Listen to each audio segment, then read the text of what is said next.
افلا یعلم اذا بعثر ما فی القبور وحصل ما فی الصدور ان ربهم بهم یومئذ لخبیر افلا یعلم اذا بعثر ما فی القبور۔ اے اکڑ کے چلنے والے، اے ناشکر انسان، اے دولت کے پجاری، وہ وقت یاد کر جب تو قبر سے اٹھایا جائے گا۔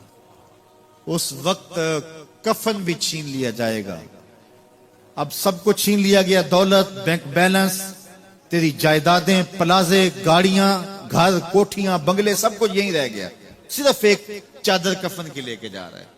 لیکن جب قبر سے اٹھایا جائے گا، یہ کفن کی چادر بھی رہ جائے گی، برہنہ اٹھایا جائے گا۔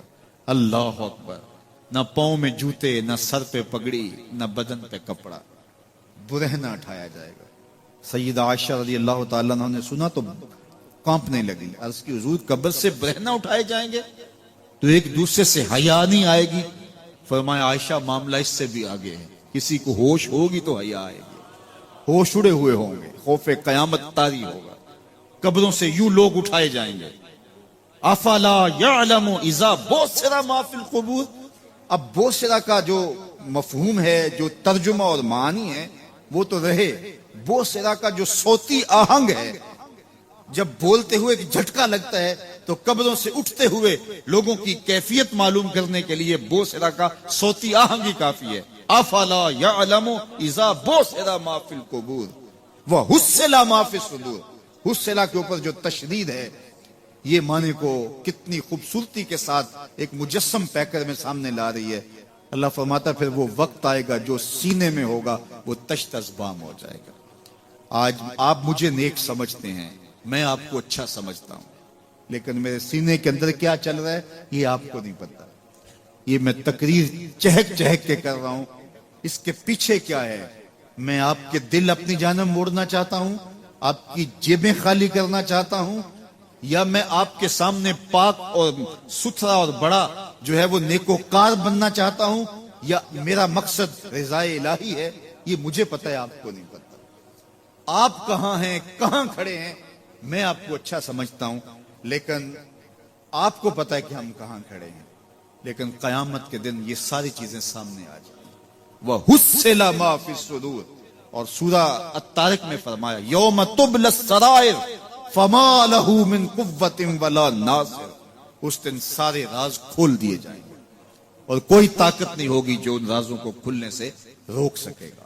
آج طاقتور کی بات نہیں کھلتی اور کمزور کی بات اچھال دی جاتی ہے، لیکن وہ وقت آنے والا ہے یوم تبلی السرائر فما لہ من قوت ولا ناصر۔ نہ زور کے بل پہ، نہ زر کے بل پہ، نہ کسی اور بل پہ کسی کام کو روکا جا سکے گا، ہر شے تشت ازبام ہو جائے گی۔ وہ کتنا سخت دن ہوگا۔ اے داور حشر میرا نامہ اعمال نہ پوچھ، اس میں کئی پردہ نشینوں کے بھی نام آتے ہیں، تو وہ کتنا سخت دن ہوگا۔ وَحُصِّلَ مَا فِي الصُّدُورِ إِنَّ رَبَّهُمْ بِهِمْ يَوْمَئِذٍ لَخَبِيرٌ۔ بے شک ان کا رب اس دن ان سے خوب باخبر ہوگا۔ وہ آج بھی باخبر ہے، لیکن آج کئیوں کو یقین نہیں کہ وہ باخبر ہے، لیکن اس دن سب کو یقین ہو جائے گا کہ میرا رب اس سے باخبر ہے۔ جب پرانی تصویریں چلنا شروع ہو جائیں گی، جب ساری ویڈیو سامنے آ جائے گی، زندگی میں جو جو کیا، تنہائی میں، اعلانیاں، خفیہ، جہاں جہاں جو کیا، داد عیش دی، سب کچھ تشت ازبام ہوگا۔ سب کچھ جو ہے وہ سکرین پہ چل رہا ہوگا، کوئی چیز بھی تشت ازبام ہونے سے نہیں رہ جائے گی۔ تو پھر بندہ کہے گا اوہو یہ تو سب میرے مالک کو پتا تھا، لوگوں کی نظروں سے چھپ سکا، رب کی نگاہوں سے تو نہیں چھپ سکا۔ اس کی نگاہوں سے کون چھپ سکتا ہے؟ یہ یقین آج اپنی روحوں میں اتار لو، اچھی طرح سے جذب کر لو۔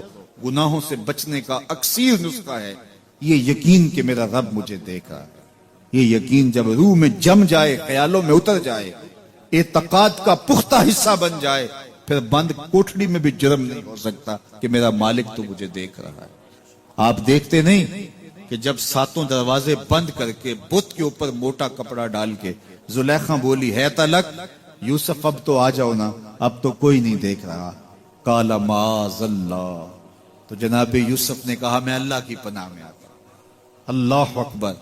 تو دروازے بند کر کے لوگوں کی نظروں سے چھپ گئی ہے، اور بے نور آنکھیں رکھنے والے اس پتھر کے بت سے بھی حیا کرتی ہے اور اس پہ بھی پردہ ڈال لیا ہے. جب تو اس جھوٹے خدا سے حیا کرتی ہے, میں سچے خدا سے حیا کیوں نہ کروں جو 7ویں کوٹھڑی میں بھی دیکھتا ہے. اتنی روشنیاں برسی کہ گناہ کا تصور بھی محال ہو. تو یہ یقین کہ میرا اللہ مجھے دیکھ رہا ہے, یہ انسان کی زندگی میں نظم پیدا کرتا ہے. باپ اپنے بیٹے کو کوئی بات کہے تو سعادت مند بیٹے کو غور سے وہ بات سننی چاہیے.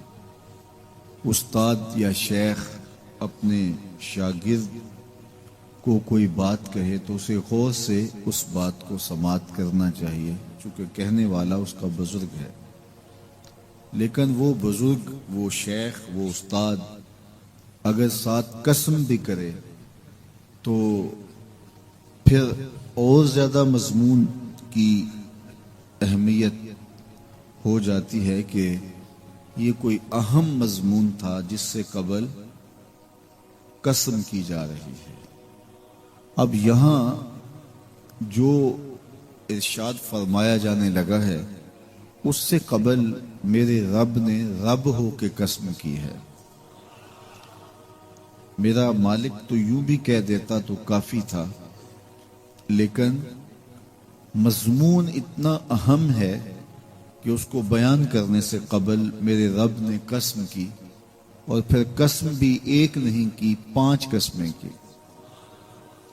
والعادیات ضبحا, قسم ہے ان گھوڑوں کی جب وہ تیز دوڑیں تو ان کے سینوں سے آواز نکلتی ہے. راہ حق میں جہاد کے لیے جب گھوڑے دوڑتے ہیں تو ان کے سینوں سے نکلنے والی آواز اللہ کو کتنی محبوب ہے کہ ان گھوڑوں کی قسم کی. فالموریات قدحا, اور وہی گھوڑے جب برق رفتاری سے دوڑتے ہیں اور پتھریلی زمین میں جب ان کا گزر ہوتا ہے تو ان کے پاؤں سے لگی ہوئی کھریوں کے ٹکرانے سے پتھروں سے جو شرارے نکلتے ہیں, اللہ فرماتا ہے کہ میں ان گھوڑوں کی قسمیں کرتا ہوں کہ جن کے پاؤں سے لگی ہوئی کھریوں کے ٹکرانے سے پتھروں سے شرارے نکلے. پھر ارشاد فرمایا فالمغیرات صبحا, اور وہ گھوڑے صبح کے وقت جب حملہ آور ہوتے ہیں اور دشمن کے لشکروں کو تاخت و تاراج کرتے ہیں تو ان حملہ آور ہونے والے گھوڑوں کی قسم. فَأَثَرْنَ بِهِ نَقْعًا, اور جب وہ حملہ آور ہوتے ہیں تو ان کی سموں سے گرد اڑتی ہے. تو اللہ فرماتا ہے وہ گرد اڑانے والے گھوڑوں کی قسم. پھر ارشاد فرمایا فَوَسَّطْنَ بِهِ جَمْعًا, اور وہ بہادر اور دلیر گھوڑے اپنے سوار کو لے کر کے جب دشمن کے قلب میں گھس جاتے ہیں اور جتھوں پر حملہ آور ہوتے ہیں تو مجھے گھوڑوں کی یہ ادا بھی اچھی لگتی ہے, تو مجھے ان گھوڑوں کی قسم. تو 5 قسمیں کی. قسم ہے ان گھوڑوں کی جو دوڑتے ہیں تو ان کے سینوں سے آواز نکلتی ہے. قسم ہے ان گھوڑوں کی کہ جب وہ پتھریلی زمین سے گزریں تو ان کے پاؤں سے لگی ہوئی کھریوں کے ٹکرانے سے پتھروں سے جو شرارے نکلیں. قسم ہے مجھے ان گھوڑوں کی جو لشکروں کو تاخت و تاراج کریں. قسم ہے ان گھوڑوں کی جب وہ حملہ آور ہوں تو گرد اڑے, اور قسم ہے ان گھوڑوں کی جو لشکروں کے کلیجے چیر دیں اور آگے بڑھ جائیں اور دشمنوں کے جتھوں پہ حملہ آور ہوں. تو ان 5 قسم کے گھوڑوں کی میرے رب نے قسم کی ہے. اللہ اکبر. میرے مالک ذات کے گھوڑے اور تو ان کی قسمیں کرے. تو کہا کہ یہ گھوڑے میرے محبوب کے غلاموں کے ہیں. اللہ اکبر. محبوب کے غلاموں کے گھوڑوں کے پاؤں سے لگی ہوئی کھریوں کے ٹکرانے سے پتھروں سے جو شرارے نکلے رب کو وہ بھی پسند ہیں. ذرا غور تو کیجئے. تو ذات کے گھوڑے بھی ہوں لیکن نسبت محبوب سے ہو تو وہ گھوڑے بھی اچھے لگتے ہیں. اچھا ذرا آگے آ جائیے. ذات کا کتا ہے لیکن ولیوں کے سنگ جڑ گیا. اللہ نے اس کتے کا ذکر قرآن میں کیا بلکہ اس کے بیٹھنے کے سٹائل کو بیان کیا. وَقَلْبُهُمْ بَاسِطٌ ذِرَاعَيْهِ بِالْوَسِيدِ. ان کا کتا غار کے دھانے پہ اپنے بازوؤں کو پھیلا کے بیٹھا ہے۔ غار کی دہلیز پر بیٹھنے والے کتے کی حیت جلوس کو، اس کے بیٹھنے کے سٹائل کو قرآن نے بیان کیا۔ مالک اس میں ہمارے لیے کیا ہدایت ہے؟ ایک کتے کے بیٹھنے کے سٹائل کو تو بیان کر رہا ہے، اس کی حیت جلوس کو بیان کر رہا ہے، انداز نشست کو بیان کر رہا ہے، تو قرآن تو سراپا ہدایت ہے، تو اس میں ہمارے لیے کیا ہدایت ہے؟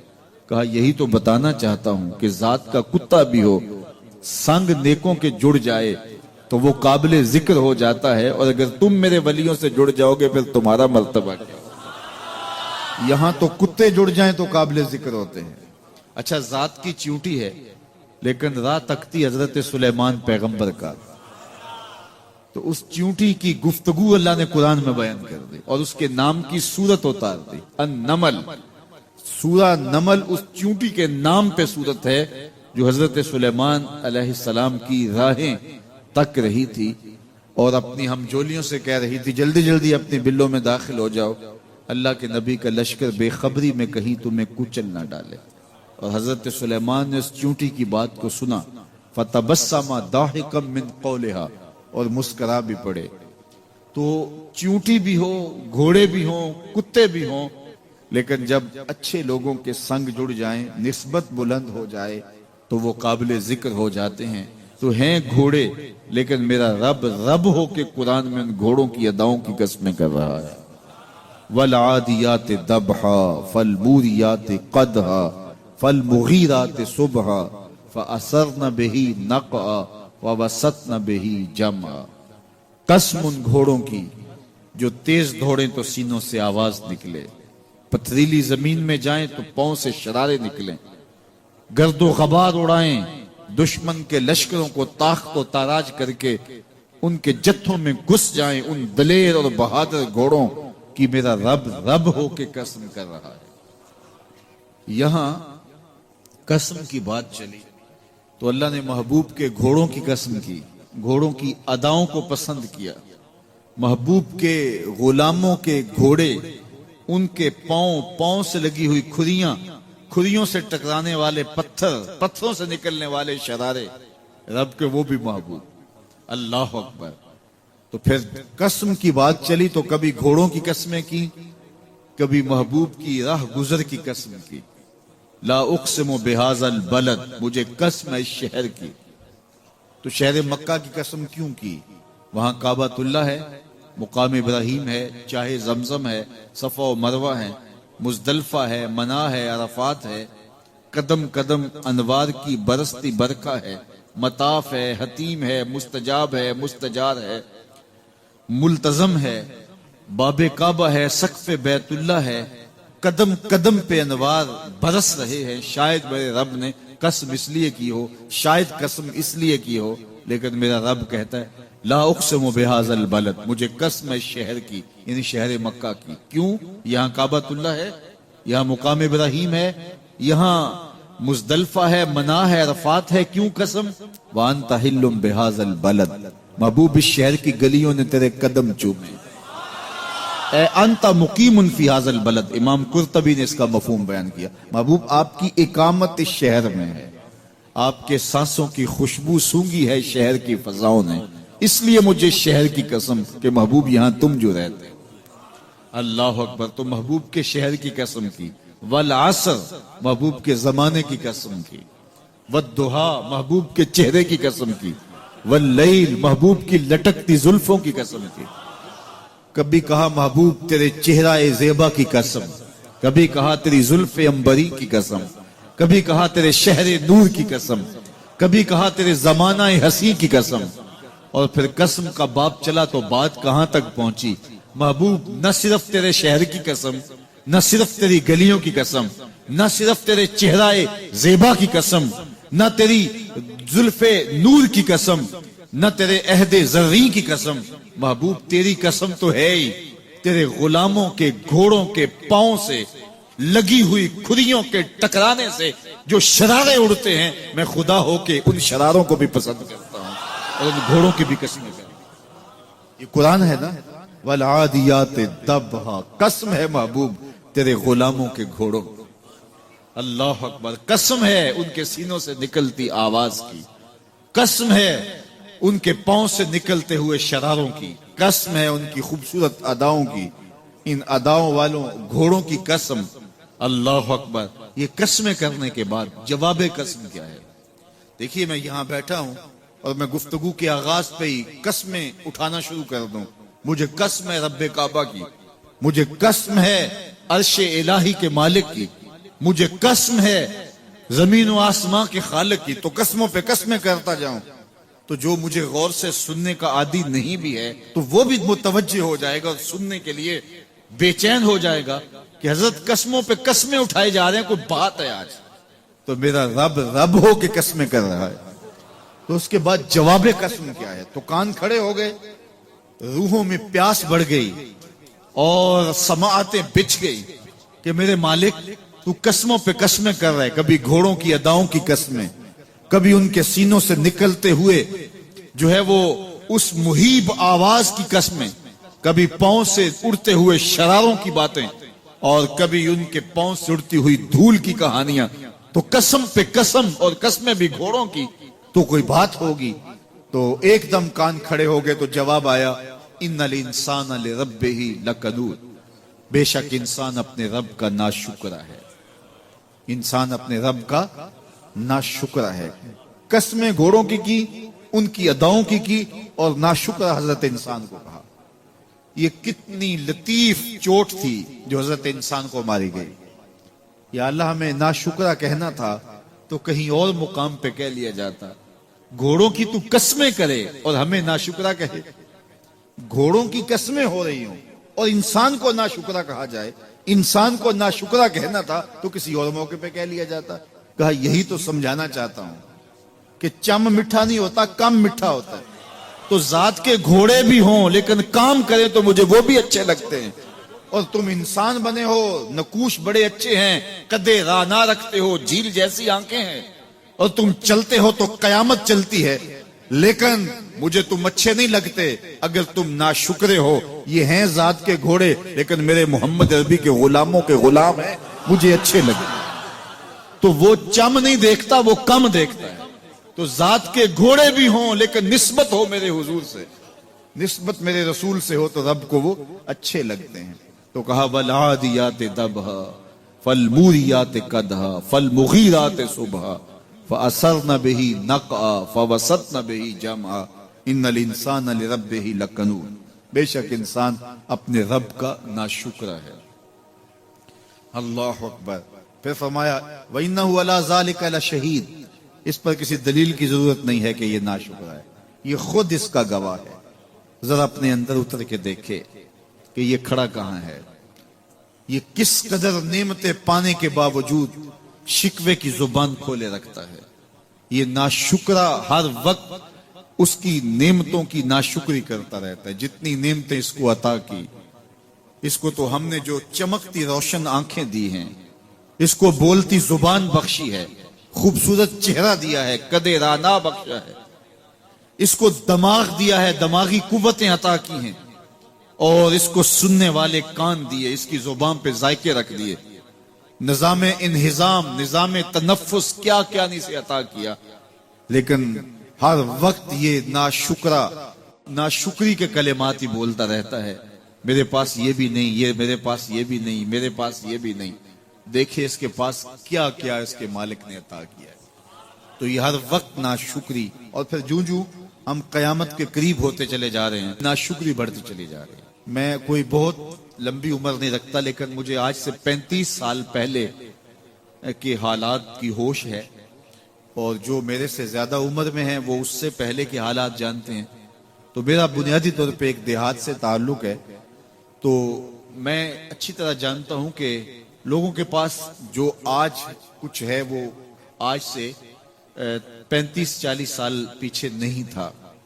بالخصوص دیہاتوں کے اندر لوگوں کے پاس ایک یا دو جوڑے ہوتے تھے اور انہیں بار بار پہنتے تھے۔ کسی شادی یا بیاہ کے موقع پہ جانا ہوتا تو بعض اوقات کسی سے وہ لباس یا جوتے مانگ کے لے کے جاتے۔ مجھے اچھی طرح یاد ہے کہ اس زمانے میں لوگ اپنے کندھے پر ایک کپڑا رکھا کرتے تھے، اور شادی پر اگر کسی نے جانا ہوتا تو جس کا کپڑا بہت اچھا ہوتا تو اس سے وہ مانگ لیا کرتے تھے کہ میں نے ذرا شادی پہ جانا ہے. بڑے بھائی کے جوتے پہن لیا کرتے تھے اور اسی طرح گزر ہوتا تھا. کبھی کوئی شکوہ زبان میں پیدا نہیں ہوا تھا. اور لوگوں کے شکستہ سے کچے گھر ہوتے تھے اور گھر کے صحن میں ایک درخت ہوتا تھا, دوپہر وہاں کاٹ لیتے تھے. اکثر لوگ دوپہر کا کھانا تیار نہیں کرتے ہوتے تھے, دودھ پی کر کے ہی گزارا کر لیتے تھے. صبح کو ناشتہ اور شام کو کھانا ہوتا تھا, لیکن اس کے باوجود اللہ کا شکر کیا کرتے تھے. یہ پچھلے دن میں گزرا تو دیکھا کہ بچے کھیل رہے ہیں اور غبارے پھوڑ رہے ہیں, اور جب غبارہ پھٹتا ہے نا تو بچے خوش ہوتے ہیں, کہہ لگاتے ہیں. پھر دوسرا غبارہ ہے وہ اس سے کھیلنے لگ جاتے ہیں, اور پھر جب وہ پھٹتا تو پھر خوش ہوتے ہیں. تو میں ذرا رک گیا اور اس منظر کو دیکھنے لگا, اور پھر میں نے کہا کہ غبارہ پھٹتا ہے تو یہ بچے خوش ہوتے ہیں, لیکن جب ہمارا زمانہ ہوتا تھا, جب ہم بچے تھے تو غبارہ پھٹتا تھا, ہم رونے لگ جاتے تھے, کیونکہ کھیل ہی ختم ہو جاتا تھا. ایک ہی غبارہ ہوتا تھا 5-6 بچوں کے پاس, اور غبارہ پھٹ گیا تو کھیل ختم, تو سارے رونے لگ جاتے تھے. اور اب یہ غبارے پہ غبارہ پھوڑ رہے ہیں اور خوش ہو رہے ہیں, تو کہاں سے کہاں ہم آ پہنچے. لیکن اس زمانے میں اگر کسی سے پوچھا جاتا, لوگ پیدل سفر کرتے اور لباس بھی پورے نہ ہوتے, تو جب کسی سے پوچھا جاتا کیا حال ہے تو وہ لمبا ہاتھ کر کہتا ہے اللہ کا شکر ہے. اس کی باڈی لینگویج بتاتی تھی کہ وہ اس کا رواں رواں اللہ کا شکر ادا کر رہا ہے. تو اس کا لہجہ بتاتا تھا, اس کا انداز بتاتا تھا کہ وہ اللہ کا شکر کس گہرائی قلب سے کر رہا ہے. تو وہ کہتے ہیں اللہ کا شکر ہے. اور آج جب کہ اتنی نعمتیں لوگوں کو میسر ہیں, اتنا کچھ نصیب ہے, عالی نصب گھروں میں رہتے ہیں, لمبی لمبی گاڑیاں ہیں, سہولتیں ہیں, آسودگیاں ہیں, آسائشیں ہیں, مالی آسودگی ہے, رہائشی آسودگی ہے, کھانے پینے کے وافر سامان ہیں, ٹیبل پہ اتنے کھانے لگے ہوئے ہوتے ہیں کہ باری نہیں آتی کھانے کی, اور اس قدر لباس ہے کہ موسم گزر جاتا ہے اور بعض لباس بدلنے کی باری نہیں آتی. لیکن اس کے باوجود کسی سے پوچھے جناب کیا حال ہے, آسودہ حال شخص سے بھی پوچھیں تو وہ بھی بڑے آہستگی سے کہتا ہے بس چل ہی رہا ہے. تو وہ زمانہ تھا کہ جب لوگوں کے پاس کچھ تھا نہیں تو لمبا ہاتھ کر کے کہتے, تشکر کا لہجہ کتنا دل آویز تھا, اللہ کا شکر ہے. اور آج کہتے بس گزر ہو ہی رہی ہے, بس چل ہی رہا ہے. تو ناشکری بڑھتی چلی جا رہی, اتنا کچھ ہونے کے باوجود جو ہے وہ ان کا بھی چل ہی رہا ہے. تو کہا ان الانسان لربہ لکنود, بے شک انسان اپنے رب کا ناشکر ہے. اتنی نعمتیں کھانے کے باوجود, اتنی دولتیں سمیٹنے کے باوجود, اتنی عزتیں پانے کے باوجود, اتنی آسائشیں حاصل کر چکنے کے باوجود, دولت کے اتنے انبار رکھنے کے باوجود, اس کی زبان بولتے ہوئے کتنے بخل سے کام لیتی ہے کہ بس گزر اوقات ہو ہی رہی ہے. اور میاں تیرے رب نے تجھے اتنا کچھ دیا, یہ دولتیں, یہ دولتوں کے انبار, یہ آسودگیاں, یہ بہاریں, یہ سب کچھ نہ ہوتا, تجھے زندگی بخش دی تھی, اس کا ہی شکر تیرے اوپر واجب تھا. اللہ اکبر. اللہ نے حضرت انسان کو یہ جو کچھ دیا ہے, کتنی چیزیں ہیں ہمیں پتہ بھی نہیں کہ وہ نعمت ہے, لیکن اللہ نے ہمیں عطا کی. دنیا کا ایک امیر ترین شخص تھا اناسس, تو اس کے یہ آنکھوں کے جو پپوٹے تھے یہ کام کرنا چھوڑ گئے. ہمیں کبھی اس کا احساس بھی نہیں ہوا کہ یہ کوئی نعمت ہے. آٹومیٹک سسٹم میرے رب نے لگایا ہے, ادھر تنکا اڑا ادھر آنکھ بند ہو گئی.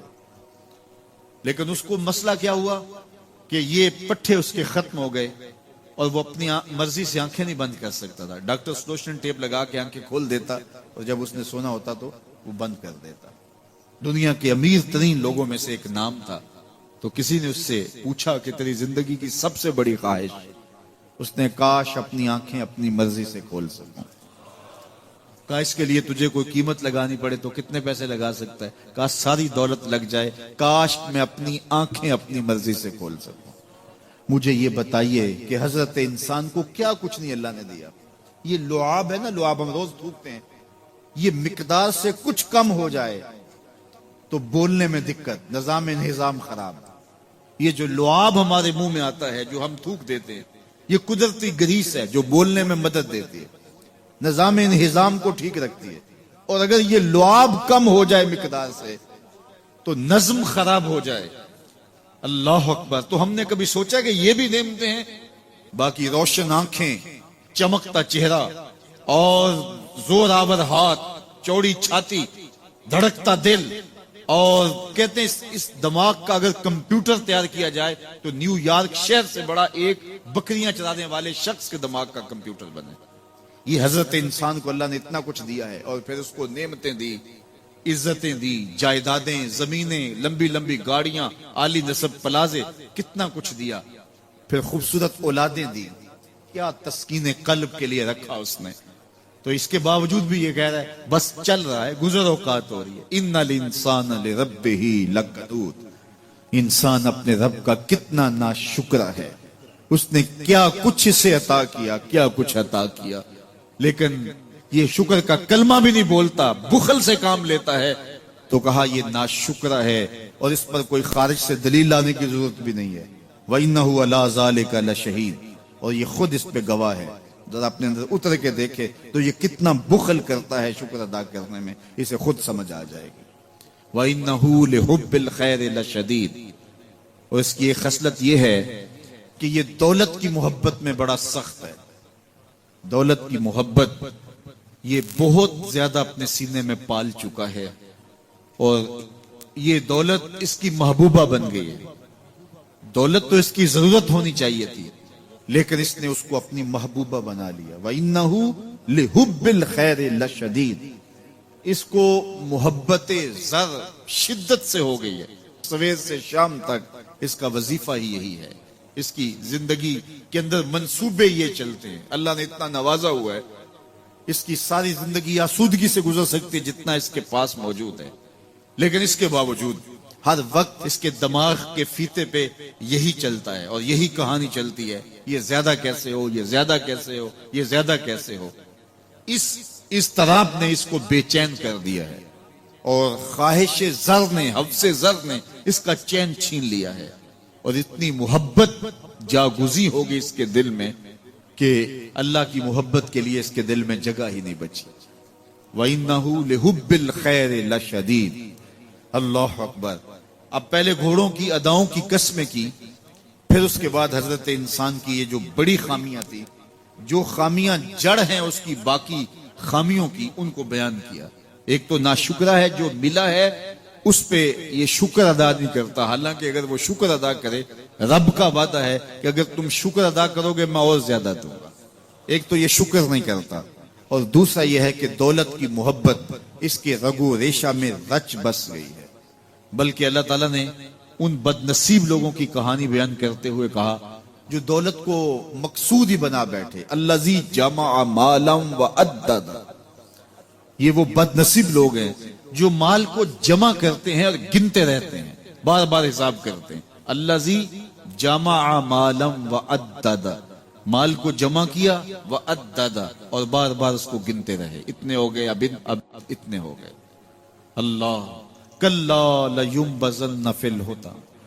پہلے شرف میں الذی جمع مالا وعدد یحسب ان مالہ اخلد.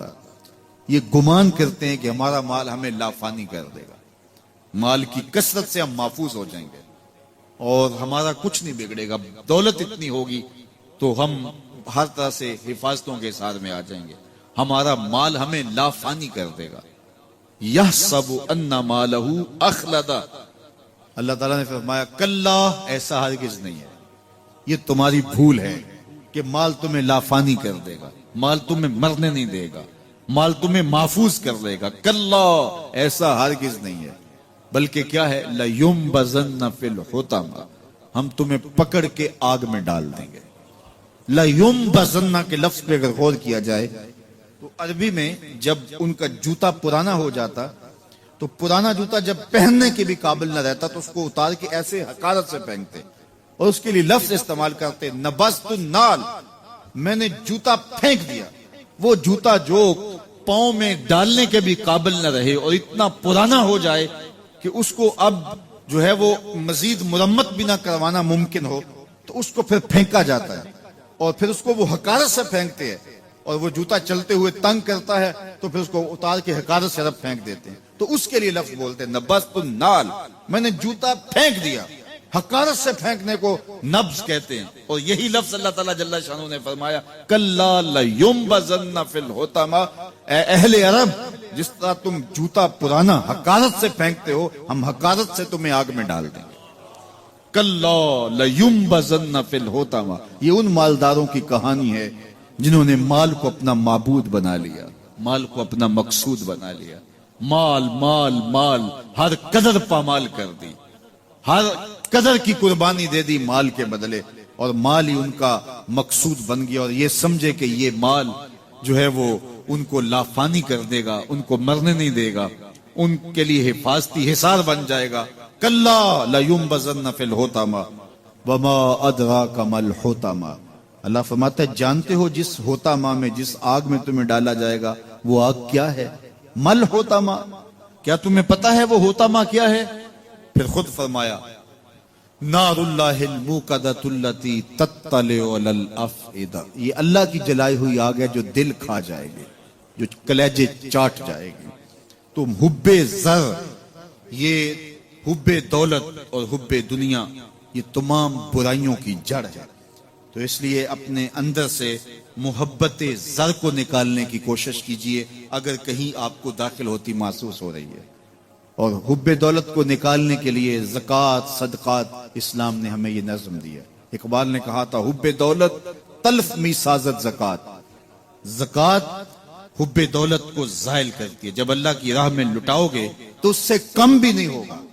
میرے حضور نے 3 چیزیں قسم کر کے کہی، حضرت ابو کبشہ الانماری رضی اللہ تعالیٰ عنہ سے مروی ہے، میرے حضور نے ارشاد فرمایا اگر کوئی شخص کسی کو معاف کر دیتا ہے تو اس کی عزت کم نہیں ہوگی، میں محمد اللہ کی قسم اٹھاتا ہوں۔ دوسری بات میرے حضور نے فرمائی کہ جو شخص مانگنے لگ جاتا ہے، سوال کا دروازہ کھول لیتا ہے، اللہ اس کے لیے محتاجی کا دروازہ کھول دیتا ہے، اس کی کبھی کمی پوری نہیں ہوتی۔ اور تیسری بات میرے حضور نے قسم کر کے کہی ما نقص مال عبد من صدقہ، کہا میں اللہ کی قسم اٹھا کے کہتا ہوں کہ صدقے سے مال کم نہیں ہوتا، صدقے سے مال گھٹتا نہیں ہے۔ تو ایک تو مال بھی نہیں گھٹے گا، یہ ضمانت کس کی ہے؟ میری نہیں ہے، یہ رسول اللہ کی ضمانت ہے۔ ایک تو مال بھی کم نہیں ہوگا، اور دوسرا یہ ہے کہ حب دولت ختم ہوگی۔ حب دولت تلف می سازت زکوٰۃ، یہ ماہ سیام آ رہا ہے تو زکوٰۃ سے حب دولت کو کم کیجئے، بلکہ صدقات دیجئے، نفلی صدقات کیجئے، غرباء کی مدد کیجئے، مساکین کی مدد کیجئے، اپنے غریب محتاج رشتہ داروں پہ غور کیجئے، ان کی مدد کیجئے، اپنی ہمسائیگی میں دیکھیے، پردے سے مدد کیجئے، ان کی عزت نفس بھی مجروح نہ ہو۔ یہ جو نمائش لگا کے 10 اخباروں میں چھپوا کے لوگوں کی مدد کرتے ہیں، اس سے گریز کیجئے۔ کبھی سوچیں کہ اگر آج کسی کی بیٹی لائن میں کھڑی ہے تو کل اگر یہ مرحلہ میری بیٹی کے لیے آ جائے تو پھر میرا مزاج کیا ہوگا؟ تو عزت نفس کا خیال رکھیے، لوگوں کی غربت کا تماشا نہ اڑائیے، اور لوگوں کی جو ہے وہ محتاجی کو اپنی تسکین کا ذریعہ نہ بنائیے۔ یہ تو اللہ نے تمہیں دیا اور انہیں نہیں دیا، اور وہ آزمائش کی گھڑی میں کھڑے ہیں، تم ان کے ساتھ کھڑے ہو جاؤ۔ تو لوگوں کی مدد کیجئے، دکھیوں کے کام آئیے، مساجد کی جو ہے وہ تعمیر کیجئے، مدارس دینیہ کے ساتھ وابستہ رہیے، اور لوگوں کی فلاح کے لیے، بہتری کے لیے کام کیجئے۔ اللہ نے آپ کو دیا ہے، یہ مال یہاں رہ جانا ہے۔ میرے حضور نے فرمایا ابن آدم کہتا ہے میرا مال میرا مال، اس کا مال وہ ہے جو اس نے کھایا یا پہنا اور پرانا کر دیا یا آگے بھیج دیا، باقی اس کا نہیں ہے، وہ وارثوں کا ہے۔ مرتے ہی ورثہ بن جائے گا، مرتے ہی ترکہ بن جائے گا، کفن بھی میلا نہیں ہونے دیں گے کہ بعض اولادیں تو بانٹ لیتی۔ اللہ اکبر، وہ گھر جو ان کے لیے بنایا تھا، ایک رات بھی تجھے اس گھر میں رکھنے کے لیے تیار نہیں ہوں گے۔ آج تیرا نام چھن گیا، آج کوئی یہ نہیں کہتا کہ پیچھے اس امام کے اور حاضر اس چودھری صاحب کے، حاضر اس میت کے، آج تو ڈیڈ باڈی بن گیا، آج تو میت بن گیا۔ آج خان صاحب، ملک صاحب، چودھری صاحب، پیر صاحب، مفتی صاحب، تیرے سارے ٹائٹل چھین لیے گئے۔ آج پیچھے اس امام کے اور دعا واسطے حاضر اس میت کے، آج تو میت بن گیا۔ آج تیرا لباس بھی پھاڑ کے اتارا ہے، آج تیرے انگوٹھے باندھ دیے گئے ہیں، ناک میں روئی ٹھونس دی گئی ہے، آج تو غسال کے رحم و کرم پہ ہیں، وہ تجھے ادھر الٹ دے یا ادھر پلٹ دے، اب تیرے پاس کوئی اختیار ہی باقی نہیں رہا۔ میاں صاحب بولے جاندی واری ڈرونا بنیو تے ہاتھ نہ لاندے ڈرتے۔ آج اولاد بھی دور ہے، پوتے اور پوتیاں بھی ڈرتی ہیں، جاندی واری ڈرونا بنیو تے ہاتھ نہ لاندے ڈر دے، جنہ لئی تو پاپ کمائے اج کتھے نہیں تیرے کر دے۔ آج سارے چلے گئے، تو آج اپنے ہاتھ سے اپنی زندگی کو سنوارنے کے عمل کی طرف بڑھیں اور راہ خدا میں خرچ کریں، دکھیوں، مجبوروں اور لاچاروں کے کام آئیں۔ اللہ آپ کی مدد کرے گا اور حب دنیا کم ہوگی۔ اللہ تعالیٰ جل شانہ نے سورہ عادیات میں پہلی 5 آیات میں قسمیں کی، پھر 3 آیات میں جو ہے وہ حضرت انسان کی وہ کمیاں، کوتاہیاں جن کی بنیاد پر باقی گناہ سرزد ہوتے ہیں ان کو بیان کیا، اور اس کے بعد پھر علاج بھی قرآن نے بتایا اور کس قدر اس کو چوٹ لگائی۔ اللہ کے حضور دعا کرو، التجا کرو اور اللہ سے مدد مانگو، وہ بلاؤں کے رخ کو موڑ دے گا، وہ مصیبتوں کے رخ کو پلٹ دے گا تمہاری جانب۔ لیکن جب تم یہ مزاج نہیں رکھو گے تو مصیبتوں پر مصیبتیں آتی رہیں گی۔ حضرت موسیٰ علیہ السلام کے پیٹ میں درد کا احساس ہوتا ہے تو کوہ طور پہ چلے گئے، کیسے جلیل القدر نبی تھے، اللہ سے ڈائریکٹ رابطے تھے، اور جا کے کہا مالک میرے پیٹ میں درد ہو رہا ہے۔ اللہ اکبر۔ گھر کے نجی معاملے بھی رب سے ڈسکس کرتے تھے، اور کوئی جو ہے وہ ایسی چیز ہوتی وہ بھی رب سے ہی عرض کرتے تھے۔ کہا میرے مالک میرے پیٹ میں درد کا احساس ہو رہا ہے، دوائی کی پوری لینی ہے تو وہ بھی جا کے کوہ طور سے رب سے ہی لیتے تھے۔ تو اللہ تعالیٰ فرمایا فلان جنگل میں چلے جاؤ، وہاں اس شکل کے پتوں کی ایک بوٹی ہے، اس کو توڑو نچوڑو، اس کا پانی پیو، تمہیں شفا مل جائے گی۔ حضرت موسیٰ علیہ السلام گئے اور جا کے بوٹی کو توڑا نچوڑا، پانی پیا، شفا ہو گئی۔ کچھ عرصہ بیتا، دوبارہ اسی طرح کا درد جاگا۔ اب نسخہ تو ذہن میں تھا، کوہ طور پہ نہ گئے، اس جنگل میں چلے گئے اور جا کے بوٹی کو توڑا، اس کے پتے نچوڑے، پانی نکالا، پیا، لیکن درد اور زیادہ بڑھ جاتا۔ پھر دوبارہ آئے کوہ طور پہ، کہا مالک میں نے اسی درد پہ دوبارہ وہی بوٹی کا پانی پیا ہے لیکن درد بڑھ گیا ہے۔ کہا موسیٰ اب جو آئے ہو کوہ طور پہ پہلے ہی آ جاتے۔ تو عرض کی مالک بوٹی بھی وہی اور درد بھی وہی۔ فرمایا سب کچھ وہی ہے لیکن پہلے میرا حکم تھا، اب میرا حکم ساتھ شامل نہیں تھا۔ شفا بوٹے میں نہیں رکھی، شفا تو میرے حکم میں رکھی ہوئی۔ اس لیے ڈاکٹر کے پاس جاؤ، حکیم کے پاس جاؤ، لیکن شفا اللہ سے مانگو کہ شفا ہمیں دینے والا وہ ہے۔ وہ ایک وسیلہ ہے، ایک ظاہری طریقہ ہے۔ تو حضور علیہ الصلوۃ والسلام اللہ اکبر کیا خوبصورت ارشاد فرما رہے، حسنوا اموالکم بالزکات، اپنے اموال کو زکات سے پاک کرو، وداووا مرضاکم بالصدقہ، اور اپنے مریضوں کا علاج صدقے سے کرو۔ حضور علیہ السلام نے ارشاد فرمایا کہ بندہ کہتا ہے میرا مال، اس کے مال 3 ہیں۔ ایک مال وہ جو اس نے کھایا اور ضائع کر دیا، دوسرا اس کا مال وہ ہے جو اس نے پہنا اور پرانا کر دیا، اور تیسرا اس کا مال وہ ہے جو اس نے آگے بھیج دیا۔ فرمایا باقی اس کے وارثوں کا ہے، اس کا نہیں ہے۔ اس لیے ہم راہ خدا میں خرچ کرنے کا مزاج بنائیں، اس سے مال گھٹتا نہیں ہے، اس سے مال بڑھتا ہے۔ بلکہ جب راہ خدا کے اندر ہم خرچ کرتے ہیں تو ہمارا جو دوسرا مال ہے وہ بھی پاک ہو جاتا ہے۔ اللہ کے محبوب کا ایک فرمان سنیے جس کو حضرت حسن بصری رضی اللہ تعالیٰ عنہ بیان کرتے ہیں، حسنوا اموالکم بالزکات وداووا مرضاکم بالصدقہ واستقبلوا امواج البلاء بالدعاء والتضرع۔ فرمایا کہ اپنے مال کو، اپنے اموال کو زکات سے پاک کرو اور اپنے مریضوں کا علاج صدقے سے کرو، اور جب مصیبتیں اور بلائیں تمہارا رخ کریں تو پھر دعا سے اور اللہ کے حضور زاری سے اللہ کی مدد چاہو۔ آج ہم صدقے کا مزاج بہت کم کر چکے ہیں۔ اسی زمانے میں ایسا ہوتا تھا کہ جب کوئی بیمار ہوتا تھا تو سب سے پہلا کام لوگ یہ کرتے تھے کہ صدقہ دیا کرتے تھے، ڈاکٹر کے پاس پھر جایا کرتے تھے، حکیم کے پاس پھر جایا کرتے تھے، سب سے پہلے اس کی جان کا صدقہ دیا کرتے تھے۔ صدقہ قضا کو بدل دیتا ہے، تقدیر کو بدل دیتا ہے۔ صدقہ سے اپنے مریضوں کا علاج کا، اصل ڈاکٹر کے پاس جانا، علاج کروانا سنت ہے، اس کی ممانعت نہیں ہے، لیکن یہ بات ہمیشہ ذہن میں رکھیے گا کہ ڈاکٹر کے پاس دوا ہے، شفا نہیں ہے. شفا اللہ کے دستے کرم میں. اس لیے جب بھی بیمار ہو جاؤ تو پہلے صدقہ کرو اور پھر ڈاکٹر کے پاس جاؤ. اللہ اس صدقے کی، شیخ سعدی نے لکھا ہے، مطاف کے اندر کنکروں پر پیشانی رکھ کے ایک بندہ زاروں کے طرح رو رہا ہے اور کیا کہتا ہے، اللہ مجھے معاف کر دے ورنہ قیامت کے دن مجھے نابینا اٹھانا، تیرا کیا تیرے بندوں کا سامنا بھی نہیں کر پاؤں. اتنے درد سے روتا ہے کہ چلنے والوں کے قدم رکتے ہیں. سر پہ کپڑا ڈالا ہے، زاروں کے تار، سسکیاں لے لے کے، ہچکیاں لے لے کے روتا ہے. کوئی اس کے پاس کھڑا ہو گیا، اس کی کمر پہ ہاتھ پھیر کے کہتا ہے، حوصلہ رکھ، اللہ بڑا کریم ہے، اللہ معاف کر دے گا.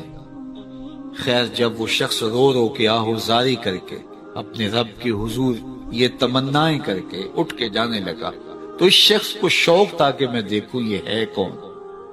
اتنا خوف خدا، اتنا ڈر رہا ہے، پتہ نہیں کون ہے، کیا گناہ کر بیٹھا ہے. لیکن جب اس صاحب نے سر اٹھایا تو اس کی چیخ نکل گئی، فائزہ ہوا شیخ عبد القادر جیلانی. تو یہ زاروں کے تار رونے والا شیخ عبد القادر جیلانی تھا. ساری زندگی خدمت خلق میں بسر ہوئی، اللہ کے حکام بجا لاتے ہوئے، لیکن خوف خدا، خشیت الہی کا عالم ہے.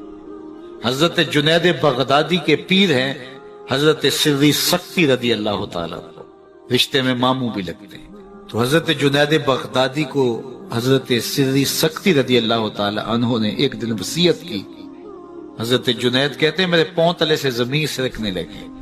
فرمانے لگے، بیٹا جب میں مر جاؤں تو میری قبر بغداد سے باہر بنانا.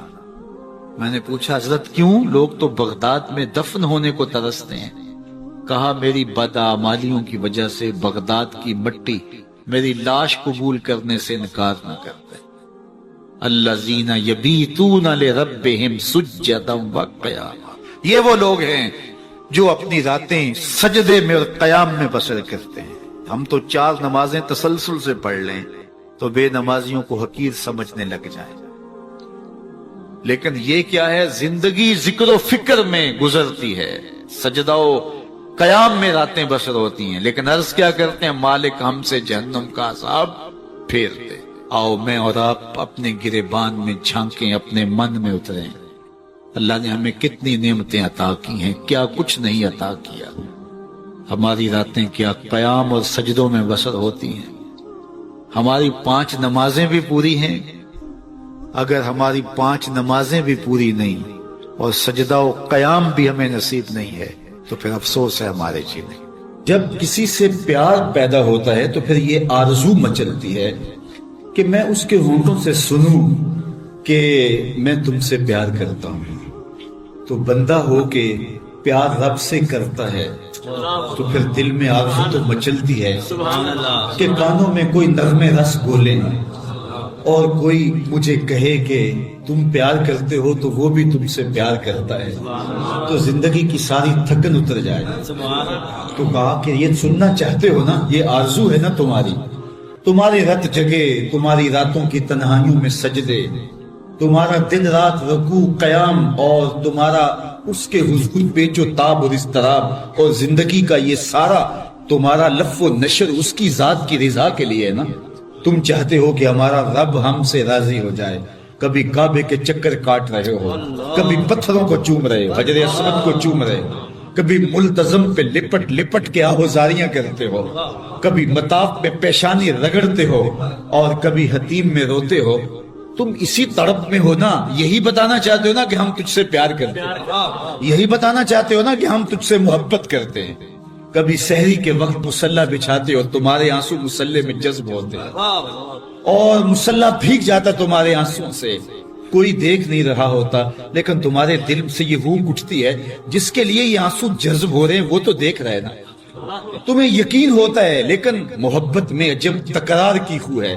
کہو نا کہ مجھے تم سے محبت ہے، تو پھر یہ خو جو طبع کے اندر ہے بندہ سننا چاہتا ہے، وہ بے تابیاں اسے تنگ کرنے لگ جاتی ہیں، اس کے اندر اداسیاں پیدا ہوتی ہیں کہ یار میں تو اس سے پیار کرتا ہوں، میں تو اس سے محبت کرتا ہوں، وہ بھی کرتا ہوگا، یہ تو یقیناً اس نے مجھے توفیق سجدہ نصیب تب کی ہے، لیکن میں بھی تو سننا چاہتا ہوں کہ وہ مجھ سے پیار کرتا ہے، میرے سجدوں کا مل ڈالا ہے اس نے۔ اگر میں گلی گلی کی خاک چھانی اور نگر نگر گھوم کے اس کے حرم کے چکر کاٹے اور دیوانہ وار گھوما تو وہ بھی تو کہے مجھے تیرے چکر عاشق زار نظر آ رہے ہیں اور میں تجھے پسند کرتا ہوں، تو چکر کاٹ رہا ہے، میرے حرم کا طواف کر رہا ہے، میں تیرے اوپر رحمتیں نچھاور کر رہا ہوں، تو سننا چاہتا ہے بندہ کہ وہ بھی کہے کہ ہاں تیری محبت قبول ہوئی، تیری محبت مراد کو پہنچی۔ تو آواز آئی تم یہ چاہتے ہو نا کہ وہ بھی تم سے محبت کا اظہار کرے اور اعلان کرے، اور اس کی محبت کا تمہیں یقین تو ہے لیکن وہ مزید جو ہے وہ اذعان و یقین کے سانچے میں ڈھل جائے۔ تو کہا کہ یہ اگر تم چاہتے ہو تو تم ایک طریقہ بتاتا ہوں، تم محبت کا جواب چاہتے ہو، تم ان سجدوں کا جواب چاہتے ہو، تم طواف اور ان چکروں کا جواب چاہتے ہو، تو تمہیں بتاتا ہوں میرے رسول کی چوکھٹ پہ آؤ اور ان کی اتباع کرو، ان کی اتباع کرو۔ تم نکلے تو محبت کرنے تھے، تم عاشق زار بنے تھے، لیکن یحببکم اللہ، وہ خدا ہو کہ تم سے محبت کرے گا۔ اچھا یہاں میں ایک اور جملہ کہنا چاہوں گا، اور وہ یہ کہ یہاں ذکر کیا گیا حضور کی اتباع کا، تو اتباع سے قبل بھی محبت، اتباع کے بعد بھی محبت۔ قل ان کنتم تحبون اللہ فاتبعونی یحببکم اللہ، یعنی اتباع سے پہلے بھی محبت، اتباع کے بعد بھی محبت۔ تو کوئی اتباع لالچ میں بھی ہوتی ہے، کسی غرض میں بھی ہوتی ہے کہ میں اس کی بات مانوں تو مجھے یہ ملے گا، لیکن کہا کہ تم نے میرے رسول کی اتباع ایسی کرنی جس کے آگے بھی محبت ہو، جس کے پیچھے بھی محبت۔ جب تم محبت کے دائرے میں رہ کے اتباع اور فرما برداری اور انقیاد اور اطاعت کے زمرے میں آ جاؤ گے تو پھر تم تو نکلے تھے رب سے پیار کرنے کے لیے، لیکن وہ رب ہو کے خود کہتا ہے میں اب تم سے پیار کرتا ہوں، اور درمیان میں اتباع میرے حضور کی آئی۔ یہ مائک جس کمپنی نے بنایا ہے، جب ہم مارکیٹ سے خرید کے لائے تھے تو اس کے ساتھ ایک چھوٹی سی بک بھی آئی تھی جس میں یہ بتایا گیا تھا کہ اس کو ہم نے استعمال کیسے کرنا ہے، خرابی کی صورت میں اس کی اصلاح کیسے ہوگی، اور اگر اس کے مطابق ہم اس کو استعمال کریں، جس طرح کی بیٹری اس کے اندر آنی چاہیے تو وہ ڈالیں گے تو دیر تک اس کے فوائد اور ثمرات حاصل کرتے رہیں گے۔ لیکن اگر ہم اس کتاب کو جو اس کے ساتھ ہمیں ملی تھی، جس کمپنی نے اسے بنایا ہے، تو اس کا طریقہ استعمال ساتھ بتایا ہے، اس کتاب کو پھاڑ کے پھینک دیں گے یا اس کو لپیٹ کے کہیں اونچی جگہ پہ رکھ دیں گے اور اس کو اپنی مرضی سے چلانا چاہیں گے تو پھر اپنی مرضی سے ہم اس سے فائدہ حاصل نہیں کر پائیں گے۔ تھوڑا وقت فائدہ حاصل ہوگا لیکن نتیجہ کچھ بھی نہیں ہوگا۔ تو جو کمپنی کوئی چیز تیار کرتی ہے تو اس کا طریقہ استعمال بھی ساتھ چھوٹی سی بک کی صورت کے اندر آپ کو دیتی ہے۔ تو جس مالک نے حضرت انسان کو بنایا ہے اس نے ساتھ کتاب اللہ کو بھی بھیجا ہے، اس کو پڑھتے جاؤ اور اپنی زندگی کو سنوارتے جاؤ، اس کے مطابق زندگی گزاریں گے تو زندگی سوکھی ہوگی، اور اگر زندگی اپنی خواہش پہ گزاریں گے اور غلاف میں لپیٹ کے قرآن مجید کو اوپر رکھ دیں گے اور وہاں سے دیکھ کر کے اس کو آپریٹ نہیں کریں گے اس جسم کو، تو پھر نتیجہ وہی ہوگا جو عمومی طور پہ متوقع ہے۔ تو اس لیے التمسک بکتاب اللہ، اللہ کے بتائے ہوئے طریقہ حیات کے مطابق زندگی گزارنا ہو تو قرآن مجید کے بغیر ایک قدم بھی نہیں چلا جا سکتا۔ گر تو می خواہی مسلمان زیستن، نیست ممکن جز و قرآن زیستن، اگر تو مسلمان بن کے جینا چاہتا ہے تو قرآن مجید کے بغیر ایک قدم بھی نہیں چل سکتا۔ تو اس کتاب کے ساتھ تمسک اختیار کرنے کی تلقین کی۔ اللہ کے محبوب نے ارشاد فرمایا کہ میں تمہارے اندر دو بھاری چیزیں چھوڑ کے جا رہا ہوں، ان کو مضبوطی سے تھام لو گے تو کبھی گمراہ نہیں ہوگے۔ اولہما کتاب اللہ، ان میں سے پہلی چیز اللہ کی کتاب ہے، فیہ الہدی والنور، فخذوا بکتاب اللہ واستمسکوا بہ، اس میں ہدایت ہے، روشنی ہے، اس کو مضبوطی سے پکڑ لو، اچھی طرح سے تھام لو، تم گمراہ نہیں ہوگے۔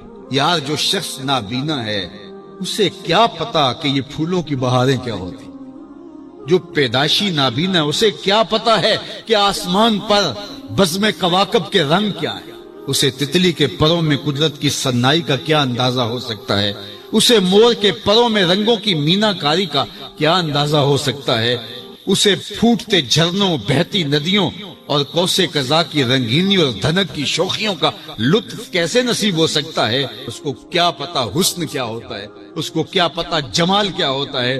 اسی طرح جس کے دل کی آنکھ اندھی ہے اسے کیا پتا ہے کہ جمال خدا کیا ہوتا ہے، اسے کیا پتا ہے کہ سجدے کی لذت کیا ہوتی ہے، اسے کیا پتا ہے رکوع اور قیام کا مزہ کیا ہوتا ہے، اسے کیا پتا ہے کہ روزے کا سرور کیا ہوتا ہے۔ تو اگر ہم اپنے دل کے میل اتاریں گے تو دل کی آنکھیں کھلیں گی تو پھر زندگی کا لطف آنا شروع ہوگا، پھر پتہ چلے گا اسلام کیا ہے، پھر پتہ چلے گا دین کیا ہے۔ اللہ اکبر۔ اسی لیے قرآن نے کہا من کان فی ہذہ اعمی فہو فی الآخرۃ اعمی واضل سبیلا، جو دنیا میں اندھا رہا کل قیامت کے دن بھی نابینا اٹھائے۔ اس سے ان آنکھوں کی بے نوری مراد نہیں ہے، دل کی بے نوری مراد ہے۔ اقبال نے کہا تھا دل بینا بھی کر طلب خدا سے، کہ آنکھ کا نور دل کا نور نہیں، آنکھ کا نور اور ہے، دل کا نور اور ہے۔ تو جس طرح آنکھ بے نور ہو جائے، آنکھ پر دھن، جالا، ککرے اور سفید اور کالا موتیا اتر آئے، تو ہم سب کچھ بیچ کر کے بھی آنکھوں کا نور خریدنے کی کوشش کرتے ہیں۔ تو یار کبھی اجڑے ہوئے دل کا بھی تو علاج کرواؤ۔ علاج تمہارے گھر میں پڑا ہے، راتوں کی تنہائیوں میں اٹھ کے قرآن پڑھو اور ساتھ رویا کرو، دیکھنا دل کے میل اترنا شروع ہو جائیں گے، اور دل کے پردے سے وہ غلاستیں جب اتریں گی تو پھر پتہ چلے گا کہ دل جمال یار کیسے دیکھتا ہے، دل کی دنیا کیا ہے۔ وچے ہی بھیڑے وچے ہی جھیڑے وچے ہی ونج مہانے ہو، 14 طبق دلے دے اندر تمبو وانگو تانے ہو، پھر پتہ چلے گا یہ دل دنیا کیا ہے۔ پھر اس کی تڑپ، اس کی بے چینی، اس کا اضطراب زندگی کا حاصل بن جائے گا۔ پھر زندگی کی بے چینی اور دل کی بے چینی اور دل کا محبوب کی یاد میں تڑپنا تمہیں سرور دے گا۔ پھر تم ایک ایک عضو میں دل مانگو گے، وہ مزہ دیا تڑپ نے میری آرزو ہے یا رب، وہ مزہ دیا تڑپ نے میری آرزو ہے یا رب، میرے دونوں پہلوؤں میں دل بے قرار ہوتا۔ پھر سمجھ آئے گی کہ یہ دل کتنی قیمتی شے ہے۔ اللہ نے بدن میں آنکھیں بھی دو رکھی ہیں، کان بھی دو رکھے ہیں، ہاتھ اور پاؤں بھی دو رکھے ہیں، لیکن دل ایک ہی رکھا ہے، اور دل عرش اللہ ہے، اللہ کا عرش ہے۔ پھر پتہ چلے گا۔ تو آئیے دل سے زنگ اتاریں، میل اتاریں، دل مصفا ہو، دل خوبصورت بن جائے، پھر دل کی کشکول پھیلا کے پھر عرض کریں ہر تمنا دل سے رخصت ہو گئی، اب تو آجا، اب تو خلوت ہو گئی۔ لیکن یہ میل کچیل سے ہٹا ہوا ہوگا تو گندی جگہوں پہ محبوب تو نہیں آتے ہیں۔ تو حسد، حقد، کینے، بغض، نفرتیں یہ ہم پالے رکھتے ہیں، اپنی زندگی کو ہم نے خود بوجھل بنایا ہوا ہے۔ میاں حسد کرنے سے محسود کا کیا ہوگا؟ ہم اپنے آپ کو تلخی میں مبتلا کیے ہوئے ہیں۔ بغض رکھنے سے مبغوض کا کیا ہوگا؟ ہم اپنے آپ کو بوجھ میں مبتلا کیے ہوئے۔ تو اپنے دل سے یہ سارے بوجھ اتار کر کے جب دل کو مصفا اور مزکا کریں گے تو پھر دیکھیے کہ دل کے آئینے میں کیسے جمال یار دکھائی دیتا ہے۔ تو اس دل کی اصلاح ہوگی کثرت کے ساتھ قرآن مجید کی تلاوت کرنے سے۔ تو راتوں کی تنہائیوں میں اٹھ کے قرآن پڑھو، دیکھنا کہ کیسے دل کے زنگ اترتے ہیں۔ بعض لوگ بڑی عجیب خبر سناتے ہیں، میاں تمہیں کیسے پتا؟ وہ کہتا ہے میں رات اچانک نیند نہیں آ رہی تھی تو ایک چینل کھولا تو اس میں یہ خبر چل گئی۔ تو میں نے کہا تجھے نیند نہیں آ رہی تھی، تو نے چینل کھولا، کاش تو قرآن کھول کے بیٹھ جاتا، تجھے وہ دکھائی دیتا کہ تیرا اندر تیرا باہر روشن ہو جاتا۔ تو راتوں کی تنہائیوں میں اٹھ کے قرآن مجید پڑھنے کا مزاج پیدا کریں، اپنی صبح کا آغاز قرآن مجید کی تلاوت سے کریں، اپنے دن کو سمیٹیں، سونے کی تیاری کریں، سورہ ملک سے اپنے معاملات کو سمیٹیں۔ یہ چند دن کر کے دیکھ لیں۔ اور اگر آپ کو معاشی مسائل ہیں، مشکلات ہیں، تو سورہ واقعہ اس کے لیے اکسیر ہے۔ صرف 3 رکوع ہیں، اتنی اکسیر کہ جس کی زندگی میں سورہ واقعہ آ گئی وہ مشکلات میں مبتلا نہیں ہوتا، اللہ اس کے لیے رزق کے دروازے کھولتے۔ مدینے کی گلی سے میرے حضور کا گزر ہوا، ایک ایسا مکان بن رہا تھا جس طرز کے مکان کو حضور پسند نہیں کرتے. تو پوچھا یہ کس کا مکان ہے؟ کہا فلاں انصاری کا. حضور گزر گئے.